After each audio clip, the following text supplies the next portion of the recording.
अब अगर आप आगे चलें, एल्गोरिदम की अगर हम बात करें तो एल्गोरिदम जो मैंने देखे हैं, दो तरह के एल्गोरिदम काम कर रहे हैं। एक तो एल्गोरिदम ये है जो लॉन्ग वीडियोस में, जो खासकर आपका यूट्यूब पे है, जो कि मेरी नज़र में एक बेहतर एल्गोरिदम है। वो एल्गोरिदम ये है कि जो लोग जिस वीडियो को जितना ज़्यादा देखते हैं और जितना बार बार क्लिक करते हैं और जितनी ज़्यादा देर के लिए देखते हैं, वो उस वीडियो को उतना ही ज़्यादा प्रमोट करते हैं।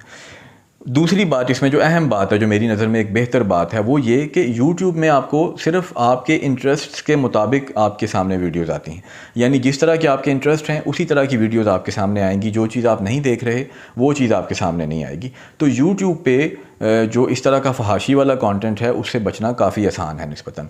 लेकिन एक दूसरी तरह का जो एल्गोरिदम है, और वो ज़्यादातर शॉर्ट वीडियोज़ में यूज़ हो रहा है, वो ये कि जो भी वीडियो ट्रेंडिंग पे जा रही है, यानी जिसको लोग ज़्यादा देर के लिए देख रहे हैं, जिस पे ज़्यादा क्लिक्स हो रहे हैं, वो कंटेंट आपके सामने ज़रूर आएगा। भले आपका इंटरेस्ट उसमें है या नहीं है, आपके इलाके में वो कंटेंट ट्रेंडिंग पे जा रहा है तो वो ऐप आपको लाजमी दिखाएगी। ये शॉर्ट वीडियोस ऐप्स जितनी भी हैं, इवन यूट्यूब पे भी अगर आप शॉर्ट वीडियोस खोलेंगे तो उसमें यही एल्गोरिदम काम करेगा।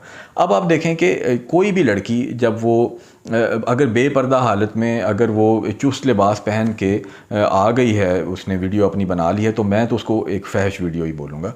अब इस तरह की जो वल्गर वीडियो जब वो बना के लगाएगी तो होता क्या है कि लड़के उसको देखते हैं, एक दफ़ा देखते हैं, दिल नहीं भरता, फिर दोबारा देखते हैं। तो इस तरह से क्या होता है कि उस वीडियो की रेटिंग बहुत ज़्यादा बढ़ जाती है कि लोग इसको बार बार देख रहे हैं, इसके व्यूज़ भी ज़्यादा आ रहे हैं, इसकी जो देखने की ड्यूरेशन है, परसेंटेज है, वो भी ज़्यादा है।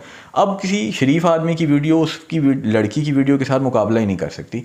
अब क्या होगा कि उस लड़की की वीडियो मज़ीद ऊपर जाएगी, मज़ीद ऊपर जाएगी। अब शॉर्ट वीडियोज़ में वो बंदा जिसका इंटरेस्ट है या नहीं है, उसके सामने वो वीडियो ज़रूर आएगी। जब आएगी तो अब ये एक अलग बात है कि वो उसको देखे या ना देखे, लेकिन ज़्यादा चांसेस है कि वो उसको देखेगा।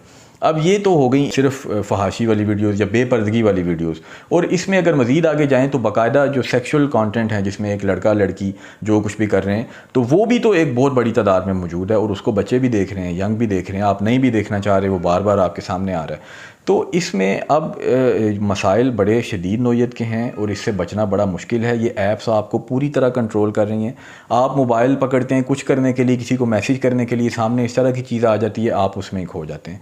फिर जो मेरे पास जो क्लाइंट्स आते हैं, मैंने उससे भी जो पॉर्न एडिक्शन बहुत ज़्यादा लोगों में है, और उससे जो अंदाज़ा मैंने लगाया है कि ये एक बाकायदा एक ट्रिगरिंग साइकिल है। मसलन आपने कोई सोशल मीडिया ऐप खोली, वहाँ से आपने कोई लड़की देखी, वहाँ से आपको ट्रिगर हुआ और आप सीधा पॉर्न साइट पे गए। अब पॉर्न साइट पे आपने जाके वीडियोस देखी, उसके बाद आपने मास्टरबेट किया, यानी आपने मुश्त ज़नी की, और उसके बाद फिर दोबारा से कुछ अरसे बाद, वो उसी दिन भी हो सकता है या चंद दिनों के बाद भी हो सकता है, फिर यही साइकिल दोबारा से रिपीट होगा।